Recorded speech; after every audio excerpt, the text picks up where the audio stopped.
유다 왕 여호야김이 다스린 지 3년이 되는 해에 바벨론 왕 느부갓네살이 예루살렘에 이르러 성을 에워쌌더니 주께서 유다 왕 여호야김과 하나님의 전 그릇 얼마를 그의 손에 넘기시매 그가 그것을 가지고 신할 땅 자기 신들의 신전에 가져다가 그 신들의 보물 창고에 두었더라.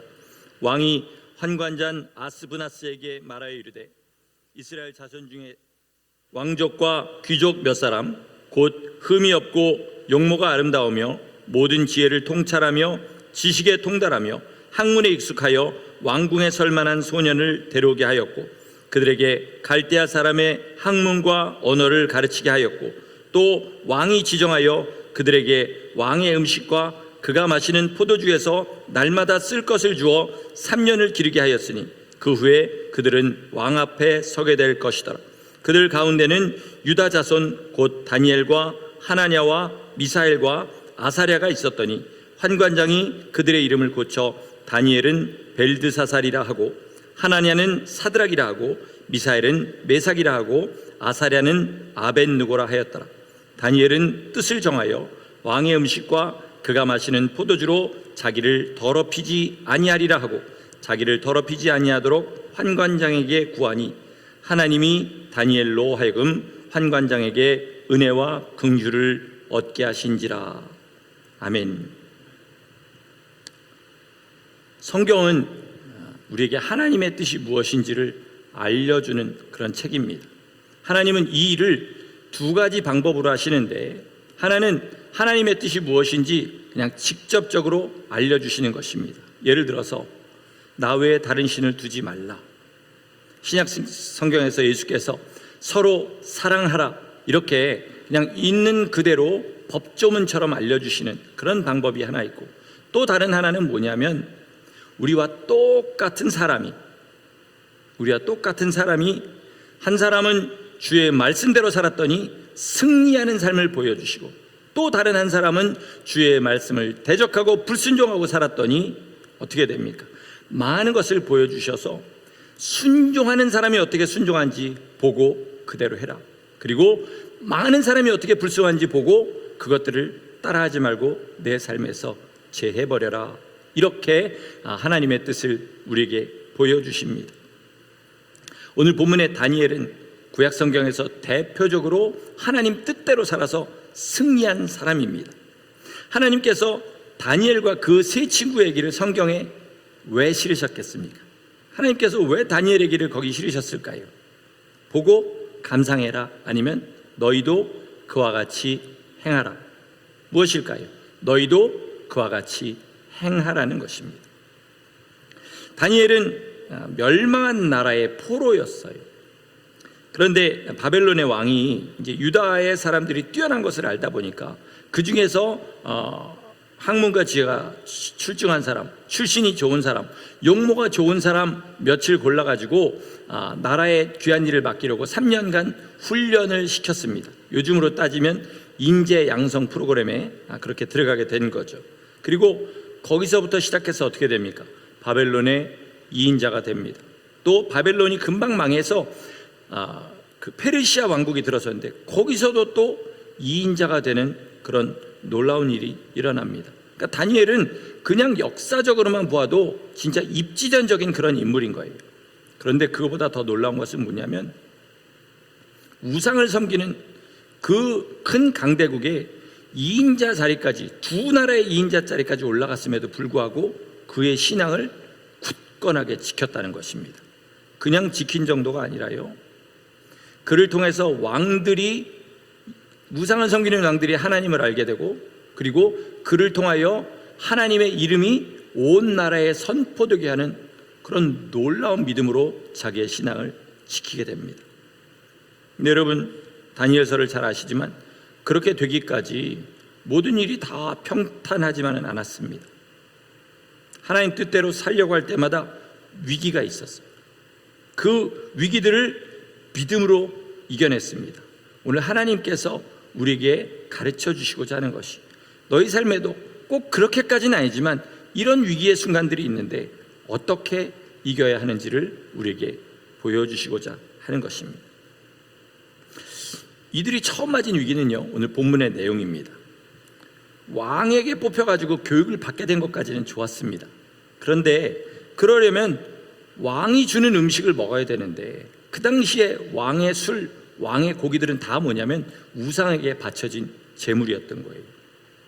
우상의 제물을 먹어야 되는 그런 위기가 닥쳐온 겁니다. 이 당시에 바벨론으로 끌려간 사람 중에 하나님을 경외한 사람들은요, 동일하게 가지고 있는 믿음이 있었습니다. 그건 뭐냐면, 우리가 이 나라에 포로된 것은 율법을 지키지 않았기 때문이다. 이것을 분명하게 알았습니다. 예, 저 새도 알고 지금 이렇게 들어왔습니다. 율법을 분명하게 지키지 않았기 때문에 자기들은 멸망했다. 이것을 알게 됐어요.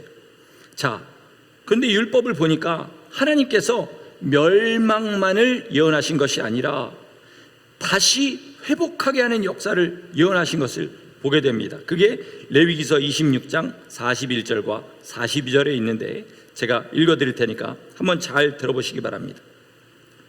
나도 그들에게 대항하여, 율법을 지키지 않는 자들에 대항하여 그들을 그들의 원수들의 땅으로 끌어갔음을 깨닫고 그 할례받지 아니한 그들의 마음이 낮아져서 그들의 죄악의 형벌을 기쁘게 받으면 내가 야곱과 맺은 내 언약과 이삭과 맺은 내 언약을 기억하며 아브라함과 맺은 내 언약을 기억하고 그 땅을 기억하리라.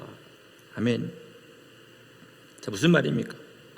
너희들이 율법을 어겼기 때문에, 나를 배신했기 때문에 내가 너희를 그 땅으로 보냈거니와, 그것을 분명히 알고 그 기간을, 포로의 기간을 형벌의 기간으로 기쁘게 받으면, 겸손하게 받으면 내가 너희의 땅을 회복하고 너희의 나라를 회복할 날을 분명히 주겠다는 약속이었던 거예요.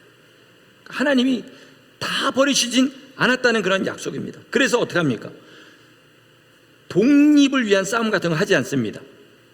그리고 겸손하게 우리가 왜 망했는지, 왜 나라를 뺏겼는지 깊이 묵상하면서 하나하나씩 하나님 앞에 회개하기 시작합니다. 그런데 그들의 조상들의 죄, 그들의 죄 가운데서 하나님을 경노하게, 가장 노하게 한 일이 있었는데, 그게 뭐였냐면 우상을 섬긴 것이었습니다. 그런데 그 우상을 섬긴 것 때문에 자기들이 망했는데, 왕의 그런 신하가 되는 그 길에 있어서 우상의 제물을 먹어야 되는 거예요. 절대로 그렇게 할 수가 없는 것이죠. 그래서 다니엘은 마음을 먹습니다. 나 무슨 일이 있어도 우상의 제물 먹지 않겠다, 다짐합니다. 자, 그런데 뜻은 좋았는데 그렇게 하려면 어떻게 해야 됩니까? 자기들을 다스리는 환관장에게 가서 이야기를 해야 되는 거예요. 여러분, 포로입니다. 포로예요. 그리고 교육생이에요. 왕이 그들에게 이들을 교육하는 환관장을 붙였어요. 다시 말해서 이들을 죽이고 살릴 수 있는 그런 권세까지 분명히 주었을 겁니다. 그런데 가서 이렇게 이야기하는 거예요. 환관장님, 저 왕이 주신 음식 중에 술과 고기는 안 먹으면 안 되겠습니까? 왜? 우상의 제물을 먹으면 우리는 더러워지기 때문에 먹을 수가 없습니다. 이렇게 이야기해야 되는 거예요. 그러니까 목숨을 걸어야 되는 거죠. 저는 회사 생활을 한 번도 안 해봤습니다. 근데 만약에 회사가 엄청나게 바쁜데 자기한테 주어진 그런 기간이라 할지라도 나 휴가 내겠습니다, 이 말 하기가 회사 다니시는 분들 아마 어려울 줄 믿습니다.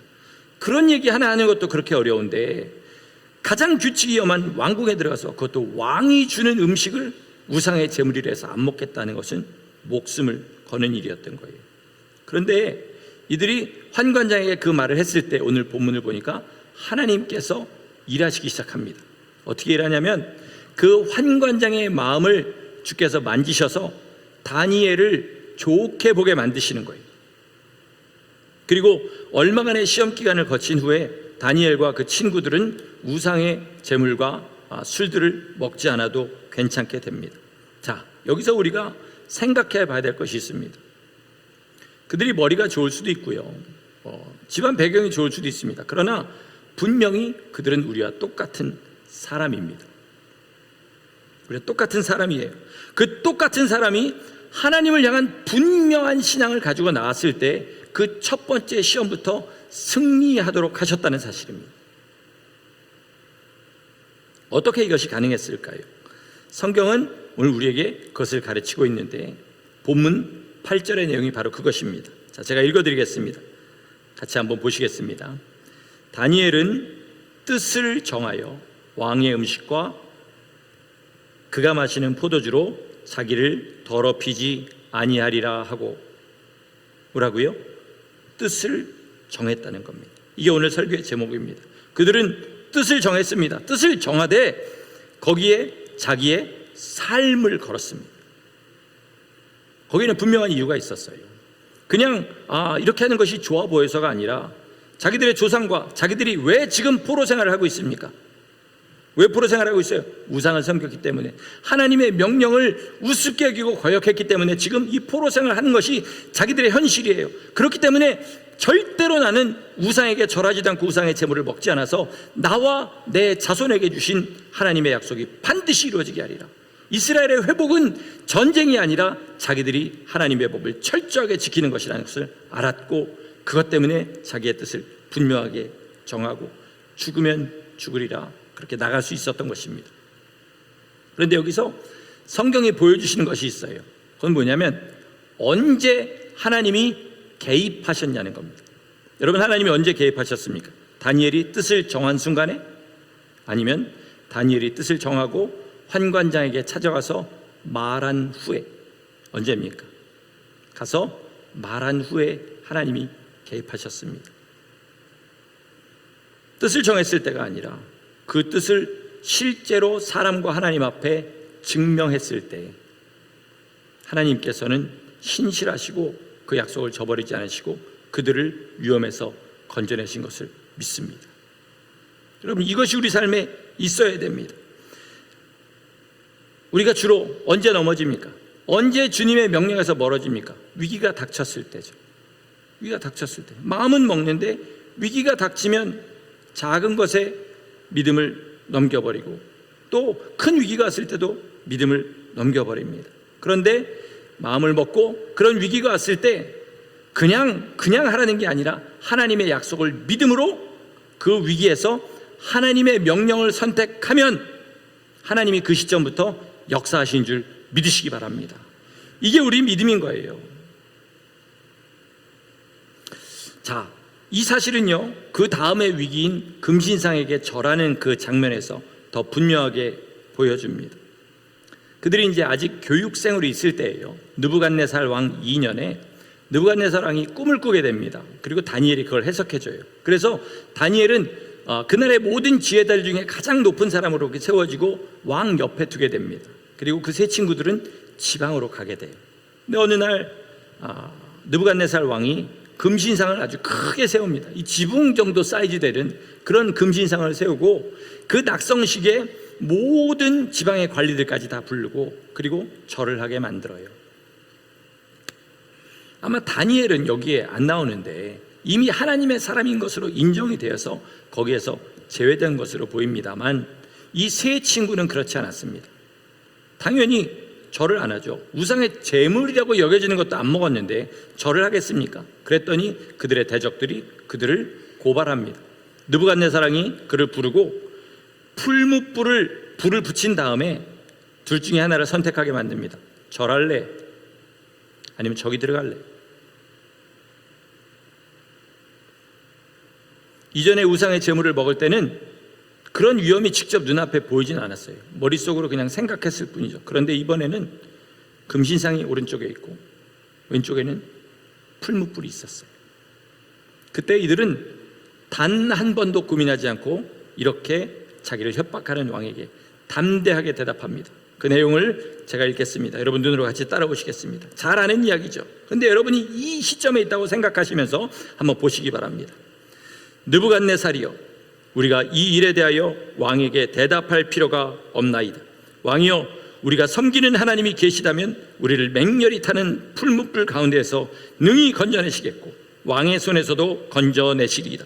그렇게 하지 아니하실지라도 왕이여, 우리가 왕의 신들을 섬기지도 아니하고 왕이 세우신 금신상에게 절하지도 아니할 줄을 아옵소서. 아멘. 하나님께서 이들이 이 고백을 했을 때 얼마나 기뻐하셨을런지 한번 생각해 보시기 바랍니다. 내 종들이 내 약속을 믿고 금신상과 풀무불이 눈앞에 보이는 그 가운데서 내 약속을 믿고 풀무불을 담대하게 그렇게 서슬이 시퍼런 왕에게 아옵소서 아십시오 나하고 이거는 왕과 사이에서 딜할 문제도 아닙니다 라고 그렇게 나갔을 때 하나님이 얼마나 감격하셨는지 한번 생각해 보시기 바랍니다. 우리는 삶의 실제적인 유혹이 올 때 그때가 사실은 언제냐면 하나님을 감격시킬 기회라는 사실을 아셔야 됩니다. 이들이 그렇게 풀무불에 던져졌을 때 하나님께서 당연히 역사하십니다. 그리고 평소보다 7배나 더 강하게 그렇게 해서 근처까지 간 사람들도 다 활활 타버린 그 불 가운데 던져졌음에도 불구하고 머리카락 하나 그슬리지 아니하고 거기서 다시 나오게 됩니다. 자, 똑같은 말을 다시 한번 하겠습니다. 그들도 우리와 똑같은 사람이었습니다. 똑같은 사람이었어요. 어떻게 이것이 가능했을까요? 뜻을 정했기 때문입니다. 뜻을 정하되 목숨이 위태해도 나는 우상에게 절하지 않겠다. 하나님의 말씀대로 살겠다라고 뜻을 정했기 때문입니다. 그리고 하나님께서 도우신 시점은 또 언제였습니까? 그것을 분명하게 하나님과 사람 앞에서 선포했을 때에 하나님께서 선하게 일하셔서 그들이 풀무불에서 타 죽지 않게 하셨던 것입니다. 여러분, 그런데 여기에 또 한 가지 놀라운 사실이 있는데 이들은 풀무불에 들어가도 살아날 것을 기대한 것이 그들의 목적이 아니었습니다. 그들의 목적은 뭐였어요? 우상에게 절하지 않는 거였습니다. 어디서 나타납니까? 그렇게 하지 않으실지라도 왕이요 나는 왕이 세우신 우상에게 절하지도 않고 그리고 절대로 왕의 말을 듣지 않을 것입니다 라고 선포하는 데서 나옵니다. 여러분, 우리도 이런 성도 되시기를 예수 이름으로 축원합니다. 하나님의 명령을 어기고 하나님 앞에 죄를 짓는 것이 내가 세상에서 천하해지고 가난해지고 육신이 약하여지고 어떤 고난을 당하는 것보다 훨씬 더 괴로운 그런 주님 앞에 정금과 같은 믿음을 가진 성도들 되시기를 예수 이름으로 간절히 축원합니다. 여러분, 이런 사람을 하나님이 기뻐하시고 그들의 삶에 하나님의 살아계심을 나타내시고 그들을 통하여 하나님을 세상에 드러내신 줄 믿습니다. 저는 우리 모든 성도에게 분명한 선택의 시험에 그 일이 있다고 믿습니다. 꼭 목숨이 왔다 갔다 한 일이 아니더라도요, 삶이 아주 작은 것부터요, 날마다 우리 삶은 항상 갈림길 아닙니까? 그죠? 기도하고 싶은데 쉬고도 싶고, 성경을 읽고 싶은데 드라마도 보고 싶고, 주님의 사람들과 교제하고 예수 이름으로 모이고 싶은데 세상에 친구들도 만나고 싶고, 항상 이 갈림길들이 있습니다. 그럴 때 주님이 기뻐하시는 선택을 계속해서 해나가는 거죠. 이것이 바로 금신상과 풀무불 사이에서 하나님을 선택하는 것입니다. 여러분, 그렇게 눈 딱 감고 하나님의 약속을 믿고 하나님이 기뻐하시는 일을 행하는 것이 바로 뭐냐면 믿음의 성장입니다. 구원은요, 값없이 받았습니다. 왜요? 우리가 값주고 살 수 없는 것이기 때문에 하나님께서 우리를 사망에서 생명으로 건지셨습니다. 그러나 믿음의 성장은 값을 치러야 됩니다. 어제 어떤 성도님하고 이렇게 얘기를 하는데 믿음의 성장에 관한 이야기를 했어요. 돌파에 관한 이야기를 했습니다. 그래서 제가 이런 얘기를 했어요. 돌파하려면, 벽을 부수려면 적어도 내 이마는 깨져야 된다. 그렇지 않습니까? 앞에 벽이 놓였는데 그냥 그거를 내 아무 힘도 없는 것으로 그렇게 해서 이렇게 살짝 밀어서 되겠습니까? 머리로 받든지 주먹으로 때리든지 어떻게 해서든지 나도 피를 흘릴 정도가 되어야 내 앞에 있는 돌파하는 것들이 무너진다는 것이죠. 우리 앞에 선택의 길이 놓였을 때 어떤 것은 아주 작은 선택이지만 어떤 것은 피를 흘려야 되는 선택이 될 때도 있습니다. 그럼 어떻게 해요? 피를 흘리면 흘릴수록, 내가 희생하는 것이 크면 클수록 믿음의 성장은 더 커진다는 사실을 믿으시기 바랍니다. 제가 지금 천국과 지옥 얘기를 하는 게 아니에요. 진짜로 주님이 기뻐하시는 믿음까지 잘하고 싶다면 어떻게 해야 되는지를 가르쳐 드리는 것입니다. 그렇게 성장하는 사람은 어떻게 됩니까? 저는 그 수준까지는 안 가봤지만요, 키가 190, 195 정도 되는 사람은요, 전철에 딱 타면, 사람이 많은 전철에 타면 남들이 보지 못하는 것을 보게 된다고 합니다. 그리고 저쪽 편에도 자기랑 키가 같은 사람이 있으면 서로 그 위에서 눈웃음으로 서로 인사를 한다고 그래요. 저는 거기까지 못 올라가 봤습니다. 믿음도 마찬가지입니다. 제가 목회를 하면서 느끼는 게 있는데요, 저 종들은 내가 보지 못하는 것을 보는구나 라는 것을 느끼게 하시는 분들이 있습니다. 저도 그것을 보기를 간절히 소망하고 주님 앞에 기도합니다.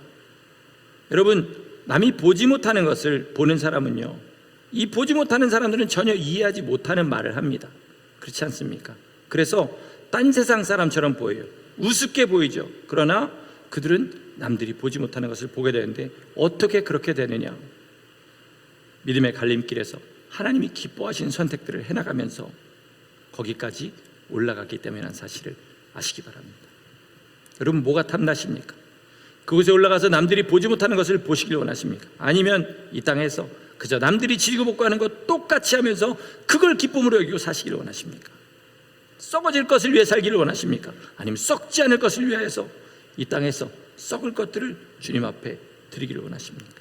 이것이 우리의 선택입니다. 다니엘이 그런 사람이었어요. 이제 바벨론이 망하고 페르시아 왕조가 들어섭니다. 근데 거기서도 놀랍게도 2인자의 그 자리를 다시 차지하게 돼요. 다른 사람들이 다니엘을 시기합니다. 그리고 그를 모함할 방법을 찾는데 성경은 보니까 다니엘은 모함할 건덕지가 없는 사람이었다는 거예요. 그래서 붙잡은 것이 뭡니까? 율법을 가지고 이를 고소해야 되겠다.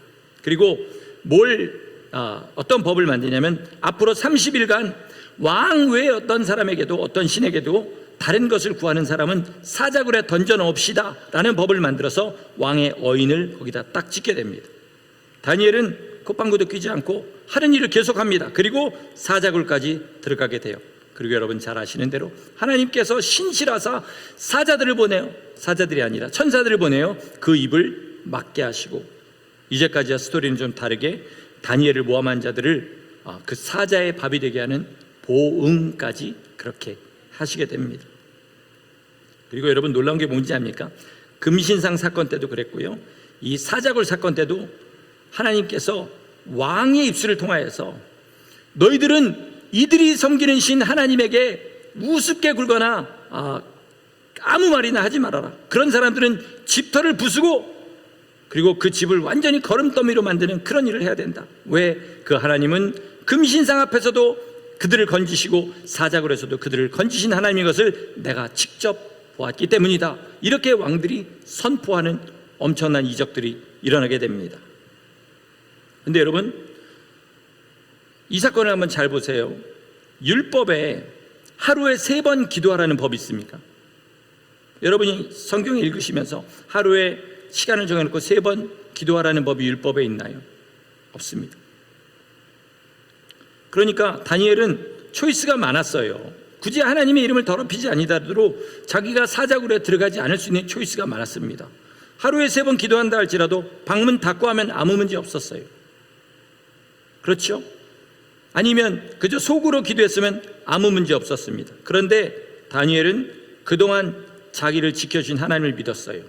사자굴의 위협이 있다 할지라도 거기에 아무런 두려움을 가지지 않고 하루에 3번 하던 대로 했습니다. 겨우 사자굴, 우리 같으면 정말 사자굴이면 죽음이나 마찬가지인 그것이 다니엘에게는 겨우 사자굴 때문에 내가 여지껏 하나님 앞에 하던 일을 멈출 수 없다고 그렇게 하루에 3번 기도했습니다. 여러분, 다니엘의 믿음의 여정이 보이십니까? 처음에 그 우상의 재물을 먹지 않은 그때부터 여기까지 오르면서 하나하나 하나님이 기뻐하신 일을 택했을 때 어떻게 해요? 믿음이 점점 더 성장하는 것을 보게 됩니다. 하나님께서는요, 다니엘이 뜻을 정했던 그때부터 그것을 보시고 다니엘에게 큰 축복들을, 정말 망한 나라의 포로로서는 상상도 할 수 없는 축복들을 예배해 놓고 계셨어요. 그런데 그 축복의 바로 앞에 뭐가 있었습니까? 시험이 있었습니다. 선택의 기로를 놓으셨어요. 그래서 그것들을 믿음으로 하나하나 그 막힌 담들을 열었을 때 어떤 역사가 일어났습니까? 다니엘이 두 나라의 2인자가 되는 엄청난 역사가 일어났고요. 그들을 통해서 우상을 섬기는 나라에 하나님의 이름이 선포되는 엄청난 역사가 일어났고요. 그리고 마지막에 다니엘은 어떤 사람이 되냐면요, 이 세상의 마지막 날에 일어날 일을 하나님이 보이시는 그런 이스라엘의 대선지자 중에 한 사람이 됩니다. 성도 여러분, 우리는 뭐 해야 되냐면요, 이 시간에 뭐 해야 되냐면 하나님 앞에 내 마음의 뜻을 분명하게 정하셔야 됩니다. 정하시되 그냥 일단 뜻을 정해놓고 어떤 상황이 오면 그 뜻을 이렇게 좌우로 흔드는 그런 뜻이 아니라 내 삶을 걸고 목숨을 걸고 그렇게 하나님 앞에 뜻을 정하시기 바랍니다. 아멘 하시기가 쉽지는 않죠. 쉽지는 않습니다. 예, 진짜로 마음에 그 마음이 드실 때 아멘 하시는 게 맞습니다. 집에 가서 고민하시고 지금도 고민하시면서 주님 앞에 기도하시길 바랍니다. 하나님, 분명히 내 앞에 생명과 사망과 복과 저주가 있는데 나는 생명을 택하겠습니다. 그 생명의 길을 가기 위해서 내가 이 세상에서 당해야 되는 어떤 손해도 그것 때문에 내가 주님을 버리는 일이 없도록 하겠습니다. 잘 생각하시고 하나님 앞에 이렇게 뜻을 정하시는 성도 되시기를 예수 이름으로 축원합니다. 여러분, 제가 예언자는 아니지만 분명히 예언은 하겠습니다. 여러분의 삶에 계속해서 선택의 시험이 있을 겁니다. 오늘도 있을 겁니다. 그때 하나님의 뜻대로 살겠다 이렇게 작정하시고, 지금 여러분의 마음에 돌덩이처럼 큰 부담들도 있는 줄 알고 있습니다. 그거 지금 생각하지 마시고요. 뭐 하냐면 내가 당장 이 자리를 떠나면서 내가 삶에 생기게 되는 기로에서 하나님이 기뻐하시는 일 택하겠다. 하나씩 하나씩 하다 보면 어떻게 해요? 지금 내 마음을 돌덩이처럼 누르고 있는 것도 하나님의 뜻대로 이기게 하신 날이 반드시 옵니다. 이건 제 말이 아니라 성경의 약속이기 때문에 제가 여러분에게 선포할 수 있습니다. 하나씩 작은 것을 이겨나가면 큰 것도 이길 날이 우리의 삶에서 반드시 올 줄 믿습니다. 자, 그래서 마지막으로 이 믿음의 시작부터 아주 작은 선택의 순간을 하나님이 기뻐하신 선택해서 큰 믿음을 가지게 된 사람의 이야기를 하나 하고 말씀을 마칠까 합니다. 지금 세상에서 이스라엘과 기독교를 가장 미워하는 나라가 있는데 어딜 것 같습니까, 여러분? 이란입니다. 이란은요, 초등학교 들어가서 날마다 수업할 때, 아침에 시작할 때 맨 마지막으로 외치는 구호가 뭐냐면 이스라엘에게 죽음을. 이게 그 사람들의 구호예요. 그리고 그 나라에서 기독교를 믿게 되면 최고 사형에까지 처해질 수 있는 그런 나라입니다. 이슬람 근본주의 국가예요. 세상에서 얼마 안 되는 신정 일치 국가입니다. 근데 여기서 교육을 받고 뼛속까지 이란 사람인 한 사람이 경제적인 문제 때문에 여러 나라를 거쳐서 영국에까지 들어오게 됐습니다. 그리고 거기서 살고 싶어서 망명을 신청합니다. 근데 자기는 망명을 신청할 만한 이유가 아무것도 없어요. 그래서 생각해낸 것이 뭐냐면 나는 이란에서 박해받은 그리스도인이었습니다. 이렇게 그 신청서에 써서 망명 신청을 하게 됩니다. 자, 여러분, 우리나라가 아니라 미국에서도 영주권 신청하면 뭐합니까? 인터뷰 하잖아요. 자, 이제 망명 신청하면 인터뷰를 해야 되는데 문제는 뭐예요? 자기는 기독교에 대해서 아무것도 모르는 겁니다. 그래서 이 사람이 취한 방법이 뭐였을까요? 교회에 나가기 시작합니다. 교회에서 기독교가 뭔지를 배우는 거죠. 믿음을 가지고 싶어서가 아니라 인터뷰 잘하려고. 그래서 온갖 지식들을 다 배우게 됩니다. 근데 믿음은 전혀 안 들어오고 여전히 뼛속까지 이란의 무슬림이에요. 근데 인터뷰 날짜가 이틀 앞으로 다가왔어요. 두렵죠. 말 한마디 잘못해가지고 자기 정체가 탄로날까봐. 그래서 자기가 나가는 교회 목사님에게 전화를 합니다. 목사님, 사실 이런저런 일이 있어서 내가 인터뷰를 해야 되는데 무슨 말을 조심해야 될지 좀 가르쳐 주십시오. 그랬더니 그 목사님이 당신은 그리스도인이 아니지 않습니까? 당신이 거짓말하는 것을 목사인 내가 도와줄 수 없습니다. 이렇게 거절을 해요. 그래서 이 사람이 너무 두렵고 너무 화가 난 나머지 어떻게 하냐면 자기 방에 들어가서 문을 쾅 닫고 자리에 풀썩 엎드려가지고 소리를 지릅니다. 하나님, 정말 살아계시면 하나님의 살아계심을 내게 좀 보여주세요. 막 정말 짜증을 내듯이 그렇게 소리를 지르며 주님 앞에 기도를 하는데 그 순간에 하나님께서 예수께서 그 자리에 임재하시고 그 사람을 주님의 사랑으로 안아주세요. 그리고 거기서 이 사람은 그리스도인으로 거듭나서 그 자리에서 큰 결단을 하나 하게 됩니다. 오늘 말씀대로 하면 뜻을 세우게 돼요. 뭐냐면 나 망명 인터뷰 자리 가서 거짓말하지 않겠다, 이런 마음을 정하게 됩니다. 그리고 인터뷰 날이 다가와서 가게 돼요. 자기를 인터뷰하는 면접관에게 이렇게 얘기합니다. 사실은 나는 이란에 있을 때는 그리스도인이 아니었습니다. 박해받은 적도 없습니다. 다만 이틀 전에 그 그리스도가 누구신지 알게 되었고 저는 그리스도인이 되었습니다. 이렇게 얘기해요. 이러면 면접관이 감동해서 승낙 이렇게 찍어주면 얼마나 좋습니까? 이야기는 그렇게 가지 않고요, 바로 그 자리에서 거짓말을 해서 deny, 리젝트 해버리고, 그리고 그 사람을 망명 법정에 세우게 돼요. 거짓말을 했으니까. 그리고 몇 주 후 월요일 날 이 사람이 그 법정에 서게 됩니다. 판사가 그리스도인이었나 봐요. 잘 모르겠습니다. 그 판사가 이렇게 물었답니다. 어제 당신 뭐 했습니까? 이렇게 물어보더래요. 어제는 언제예요? 주일이잖아요. 그래서 이 사람이 대답했습니다. 어제 저는 소규모 예배를 인도했습니다. 그랬더니 어떻게 인도했습니까? 이렇게 물어보더래요. 그래서 시편 96편을 같이 읽으면서 그 예배를 인도했습니다 라고 하더래요. 그럼 시편 96편이 무엇입니까? 그랬더니 이 사람이 이렇게 거기서 낭독하게 됩니다. 새 노래로 여호와께 노래하라. 온 땅이여 여호와께 노래할지어다. 여호와께 노래하여 그의 이름을 송축하며 그의 구원을 날마다 전파할지어다.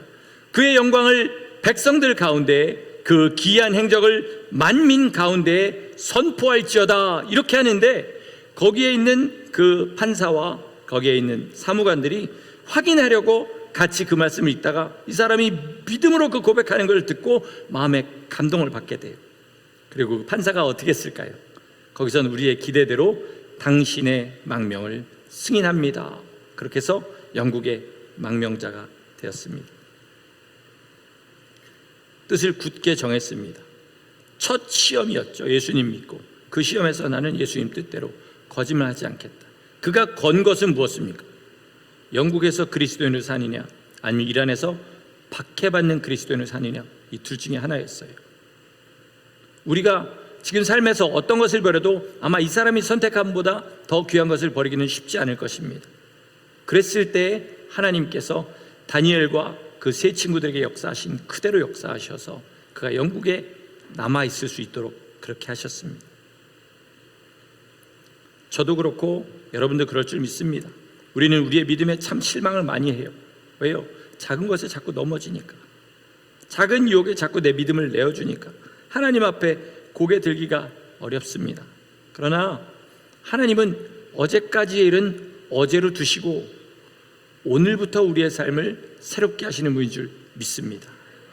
이제 난 앞으로 그렇게 살지 않겠습니다. 하나님, 오늘 내가 이 자리를 나서는 순간부터 하나님이 주시는 선택의 그 기로에서 저는 하나님을 선택하겠습니다. 하나님의 말씀을 선택하겠습니다. 지금 당장 큰 것을 이길 수는 없겠지만 작은 것부터 그렇게 할 때 주님이 나로 하여금 큰 선택을 하셔서 내 삶 전체를 주님 앞에 드리게 하시는 그 믿음을 갖게 될 줄 믿습니다 라고 고백할 때 우리 하나님께서 우리를 붙들어 주실 줄 믿습니다. 이렇게 할 때 어떻게 합니까? 하나님이 우리에게 감당할 시험만 허락하십니다. 아멘이십니까? 그래서 그 감당할 시험들을 주님의 이름을 의지하고 주님의 약속을 의지하고 하나씩 이겨가서 주님께서 기뻐하시는 장성한 분량의 믿음에까지 자라나는 성도들 다 되시기를, 그래서 남들은 보지 못하는 그 아름다운 하나님의 영광을 보고 남들은 보지 못하는 그 삶을 살아가는 복된 성도들 되시기를 예수 이름으로 간절히 축원합니다. 아멘. 기도하시겠습니다. 하나님, 이 시간에 우리의 삶을 주님 앞에 다 드리기를 소원하지만 우리가 주님 앞에 간절히 구하는 것은 이 자리를 나가면서부터, 아니 지금 이 순간부터 내 마음과 생각에 선택의 기회가 있을 때에 오직 하나님 뜻대로 살 수 있는 그 마음을 우리에게 허락하여 주시옵소서. 사람의 그 결단은 너무나 연약하여서 너무나 많은 실패를 경험하고 이 시간 오직 주님의 도움을 구합니다. 우리 그렇게 살기를 간절히 소원하오니 하나님 도와주셔서 언제 어디서든 우리 주님의 영광을 구하고 우리 주님의 법을 따라 사는 우리 모두 되게 하여 주시옵소서.